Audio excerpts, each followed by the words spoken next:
আসসালামু আলাইকুম। আজকে আমরা শিখব আইটি সাপোর্ট সার্ভিস লেভেল 3 এর অ্যাসেসমেন্টে কিভাবে আমরা জব অনের স্পেসিফিকেশন অনুযায়ী মাইক্রোসফট এক্সেলের জবটি সম্পূর্ণ করব। দেখতে পাচ্ছেন যে এখানে একটি মাইক্রোসফট এক্সেলের জব দেওয়া আছে, prepare a dynamic cash memo using MS Excel. অর্থাৎ উপরে কিছু কন্ডিশন দেওয়া আছে আমাদের, এই কন্ডিশন অনুসারে নিচের যে স্যাম্পলটি দেওয়া আছে এই স্যাম্পলটি আমাদের সম্পূর্ণ করতে হবে। তো আমি বলি প্রথমেই আমাদের যে কোনো জবই আসুক মাইক্রোসফট এক্সেলের, আমরা প্রথম যে কাজটি হবে সেটি হলো নিচের যে স্যাম্পলটি দেওয়া থাকবে সেই স্যাম্পল অনুসারে আমাদের মাইক্রোসফট এক্সেলেও হুবহু সেম একটি স্যাম্পল তৈরি করে নেওয়া। তারপরে প্রতিটা কন্ডিশন একটার পরে একটা সম্পূর্ণ করব।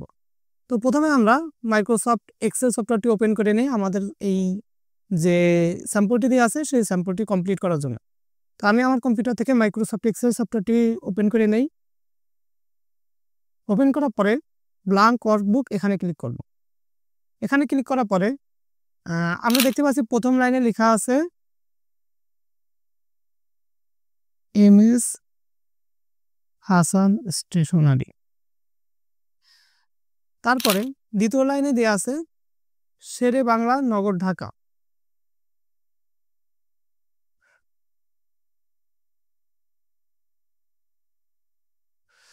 তিন নম্বর লাইনে কোনো কিছুই লেখা নেই, আমরা 3 নম্বর লাইনে কিছুই লিখবো না। 4 নম্বর লাইনে লেখা আছে নেম, আমরা নেম লিখি। 5 নম্বর লাইনে লেখা আছে সিরিয়াল নম্বর, তারপরে আছে আইটেম নেম, তারপরে আছে ইউনিট প্রাইস, তারপরে কোয়ান্টিটি, তারপরে আইটেম ওয়াইজ টোটাল। সিরিয়াল নম্বরের নিচে আমাদের 1 2 টোটাল 5টা রো আছে, 1 2 3 4 5। তারপরে আমরা নামগুলো লিখে দেই। প্রথমে আছে খাতা, তারপরে পেন, পেন্সিল, ইরেজার, খাতা 200। আমরা ইউনিট প্রাইসগুলো দিয়ে দেই। খাতা 100, পেন 10, পেন্সিল 10, ইরেজার 10, এটা 120। কোয়ান্টিটিটা আমরা দিয়ে দেই। তারপরে আমরা নিচে দেখতে পাচ্ছি যে টোটাল প্রাইস দেওয়া আছে, আমরা এখানে লিখে দেই টোটাল প্রাইস। আমরা শেষে মার্কস করব।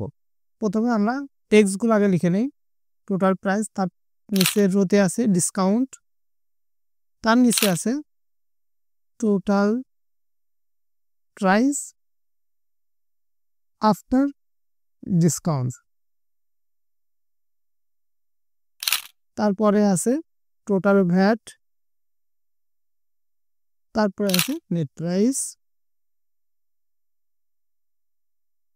এবং সবার শেষে আছে সেলার সিগনেচার।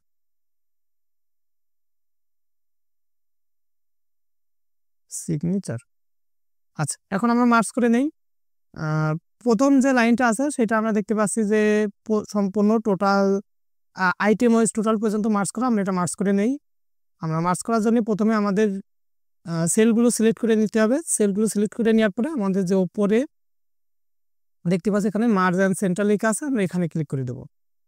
এটা করার পরে দ্বিতীয় যে লাইনটি আছে, দ্বিতীয় যে রোটি আছে সেটা আমরা মার্জ অ্যান্ড সেন্টার করে দেবো, মার্জ অ্যান্ড সেন্টার।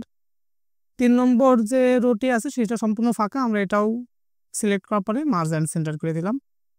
এরপরে আমরা দেখতে পাচ্ছি যে নেমের পরে 3টা কলাম মার্জ করা আছে, আমরা সেম 3টা কলাম সিলেক্ট করার পরে মার্জ অ্যান্ড সেন্টার করে দেই এবং তার শেষে লিখে দেই ডেট। এখন একটা জিনিস দেখতে পাচ্ছেন যে আমাদের এখানে কিছু লেখা আমাদের আরেকটা কলামের নিচে চলে গেছে। এখানে দেখেন যে আইটেম নেম, এখানে ইটা আরেকটা কলামের নিচে চলে গেছে। এটা কিভাবে সমাধান করব? এর জন্য আমরা কলাম হেডারে আসব। কলাম হেডারে আসার পরে যখন আমাদের মাউস পয়েন্টারটা 2টা কলামের মাঝে রাখবো, দেখা যাবে এরকম একটা সাইন চলে আসবে। এরকম সাইন আসার পরে আমরা যদি ডাবল ক্লিক করি, আমাদের নিচে যে কন্টেন্ট আছে সেই কন্টেন্টের প্রয়োজন অনুযায়ী সেই জায়গাটা সে নিয়ে নেবে অটোমেটিকভাবে। ডাবল ক্লিক করি, এই যে জায়গাটা নিয়ে নেছে। তো আমরা নিচের গুলো মার্জ করে দেই। নিচে আমাদের এখান থেকে এতটুকু সিলেক্ট করার পরে মার্জ অ্যান্ড সেন্টার, এখান থেকে এতটুকু সিলেক্ট করার পরে মার্জ অ্যান্ড সেন্টার, সেম আমাদের পরবর্তী লাইনগুলো মার্জ অ্যান্ড সেন্টার করে দিই। মার্জ অ্যান্ড সেন্টার, এটা আমরা এই লাইন পর্যন্ত মার্জ অ্যান্ড সেন্টার করে দেই। আচ্ছা, আমাদের দেখতে পাচ্ছেন যে এখানে আমাদের এই নিচের যে লেখাগুলো আছে সেগুলো ডান সাইডে দেওয়া আছে, আমরা এগুলো ডান সাইডে দিয়ে দিই। তো এর জন্য আমরা এই যে উপরে চলে আসার পরে অ্যালাইন রাইট করে দেব। এটা আমরা অ্যালাইন রাইট করে দেই, অ্যালাইন রাইট করে দিলাম। আচ্ছা, এখানে আইটেম ওয়াইজ টোটাল লেখাটা পরবর্তী কলামের নিচে চলে গেছে। এটা জন্য আমরা কি করব, উপরে আসবো, উপরে আসার পর ডাবল ক্লিক করে দেব। ঠিক আছে, এরপরে আমরা যদি নিচে দেখি যে সেলার সিগনেচার যে রোটা আছে সেই রোটা অন্য রো থেকে একটু বড়। সেটা আমরা কিভাবে বড় করব, আমরা মাইক্রোসফট এক্সেলের এই যে যেখানে আমাদের রো হেডার যেটা আছে, হেডারের মাঝখানে যখন আমাদের মাউস পয়েন্টারটা নিয়ে আসবো, এরকম সাইন আসার পরে আমাদের মাউসের লেফট বাটনটা ক্লিক করে ধরে নিচে একটু ড্রাগ করলেই হয়ে যাবে। আচ্ছা, সেলার সিগনেচারের উপরে দেখতে পাচ্ছি যে একটি লাইন শেপ দেওয়া আছে। এর জন্য আমরা ইনসার্টে যাব, ইনসার্টে যাওয়ার পরে শেপ থেকে আমরা লাইন শেপটি সিলেক্ট করে দিয়ে দেব। এখন আমরা শিফট বাটনটা চাপ দিয়ে ধরবো যাতে আমাদের সমানভাবে লাইনটা আসে। আচ্ছা, লাইনের কালারটা আমরা একটু চেঞ্জ করে দিই, ব্ল্যাক কালার করে দিই। এর জন্য আমাদের শেপ আউটলাইনে যাব, আউটলাইনে যাওয়ার পরে কালার ব্ল্যাক করে দেব। এখন আমরা যদি সম্পূর্ণটা অল বর্ডার করে দেই, অল বর্ডার করে দিলাম। আচ্ছা, এখন যদি আমরা আরেকবার দেখি যে আমাদের যে স্যাম্পল যেটা দিয়ে আছে সেটার মতো হয়েছে কিনা। হ্যাঁ, আমাদের মোটামুটি সেটার মতনই আছে। আমরা জাস্ট এটার একটা আন্ডারলাইন করে দিতে পারি, এখানে আন্ডারলাইন করে দিলাম। ঠিক আছে, এখন আমাদের নিচের স্যাম্পলের মতো যখন আমাদের মাইক্রোসফট এক্সেলের কাজটা হয়ে যাবে, এবার আমরা উপরে এসে এখান থেকে কন্ডিশনগুলো দেখব। আচ্ছা, এখানের লেখাগুলো সেন্টার আছে, আমরা এটা সেন্টার করে দেই। এখান থেকে সেন্টার করার জন্য সিলেক্ট করব, সিলেক্ট করার পরে উপরে এসে সেন্টার করে দেব। সেন্টার করার পরে আমরা যদি 1 নম্বর যেটা দেখি, 1 নম্বরে আছে prepare and save the spreadsheet to your created folder with name your name underscore cash memo. অর্থাৎ আমাদের প্রথম যে কাজটি হলো সেটা হলো আমাদের যে স্প্রেডশিট যেটা আমরা ক্রিয়েট করব, যে ফাইলটা, সেই ফাইলটা আমাদের সেভ করতে হবে নিজের নাম দেওয়ার পরে হাইপেন ক্যাশ মেমো। তো এই কাজটা আমরা সম্পূর্ণ করি। এটা করার জন্য আমরা ফাইলে যাব, ফাইল থেকে সেভ অ্যাজ, ব্রাউজ, এখান থেকে আমরা ডেস্কটপে গেলাম। ডেস্কটপে যাওয়ার পরে আপনারা ডেস্কটপে যে ফোল্ডারটি ক্রিয়েট করে রাখবেন সেখানে আপনি এটা সেভ করে রাখতেন। আমি এখানে নিজের নামের ফোল্ডারটা সেভ করা আছে, এই ফোল্ডারের ভিতরে আমি সেভ রাখবো। তো নিজের নামের ফোল্ডারে ক্লিক করলাম, ক্লিক করার পরে ফাইল নেমটা দেবো হলো, ওখানে বলা ছিল your name underscore cash memo. তো আমরা এখানে সেটাই করে দিই, Saiful underscore cash memo. File name দেওয়ার পরে আমরা এখানে সেভে ক্লিক করে দেব। তাহলে যদি আমরা এখানে আরেকবার দেখি, তাহলে আমাদের 1 নম্বর যে কাজটি আছে, কন্ডিশনটি দিয়ে আছে, সেটা আমাদের সম্পূর্ণ হয়ে গেছে। তো আমরা একটা করে কন্ডিশন শেষ করব এবং এটা হাইলাইট করে দেব যে এটা আমাদের শেষ হয়েছে।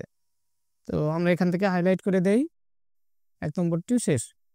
আচ্ছা, 2 নম্বরে বলা আছে apply the formula where record.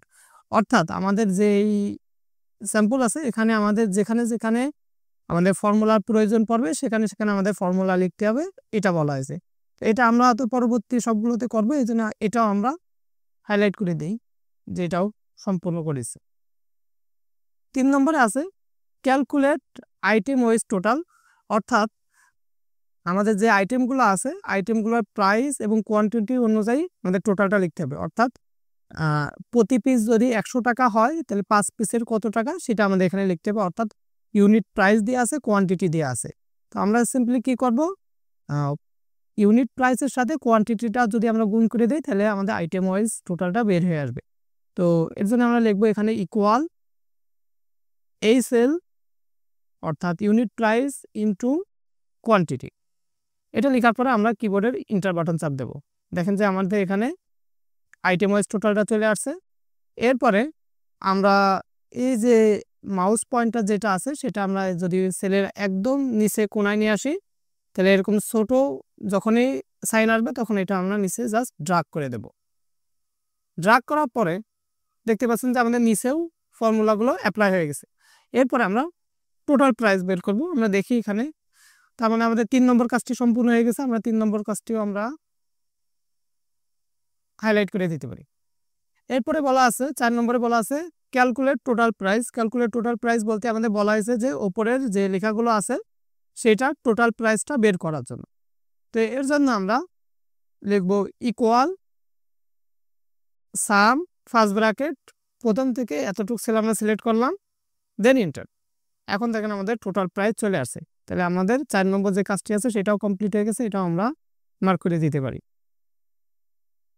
এরপরে 5 নম্বর যে কাজটি আছে let's VAT is 5% calculate total VAT, এটা আমরা একটু পরে করব। আমরা 6 নম্বর কাজটাই আমরা একটু দেখি।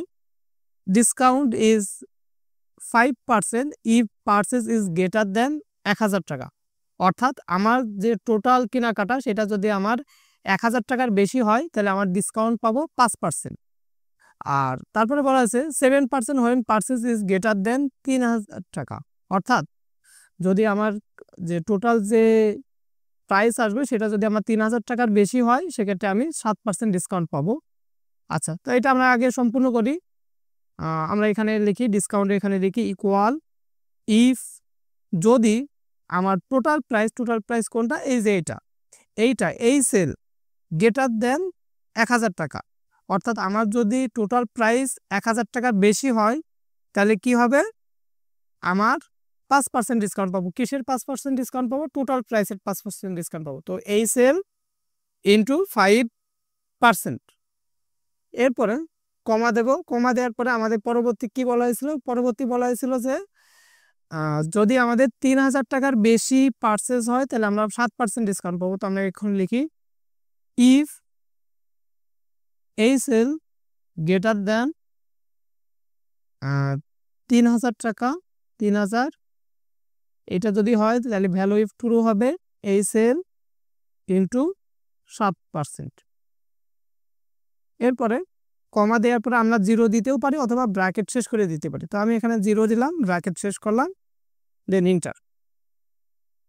এন্টার দেওয়ার পরে দেখেন আমাদের যে ডিসকাউন্ট অ্যামাউন্ট সেটা চলে আসছে। এরপর দেখে আমাদের কি বলা হয়েছে, এরপরে বলা হয়েছে calculate total price after discount.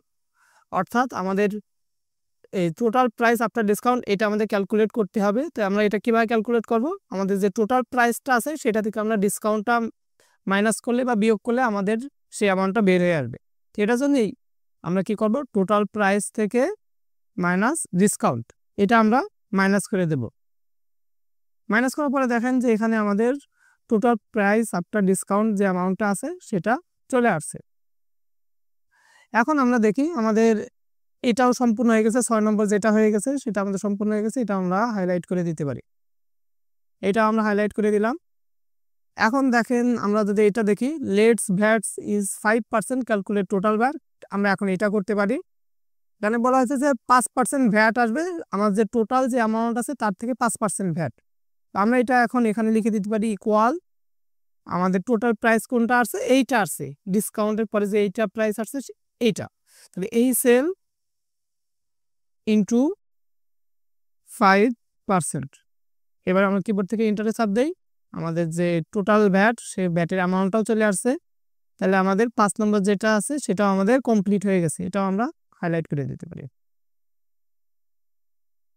এখন আমাদের 7 নম্বরে বলা হয়েছে ক্যালকুলেট নেট প্রাইস। আমরা এখন যদি ক্যালকুলেট নেট প্রাইস করি, নেট প্রাইস হলো আমার যে প্রাইসটা আছে ডিসকাউন্ট দেওয়ার পরে আমার যে অ্যামাউন্টটা আছে তার সাথে ভ্যাটটা যোগ হবে। ভ্যাটটা যোগ হওয়ার পরে আমার যে অ্যামাউন্টটা আসবে সেটাই হলো আমার নেট প্রাইস। তো এর জন্য আমরা লিখব equal total price after discount এই সেল প্লাস এই সেল, তারপরে এন্টার। এই যে আমাদের নেট প্রাইস চলে আসছে যে 1097.25 পয়সা। তাহলে আমাদের 7 নম্বর যে কাজটি আছে সেটাও সম্পূর্ণ হয়ে গেছে, আমরা এটাও হাইলাইট করে দিতে পারি।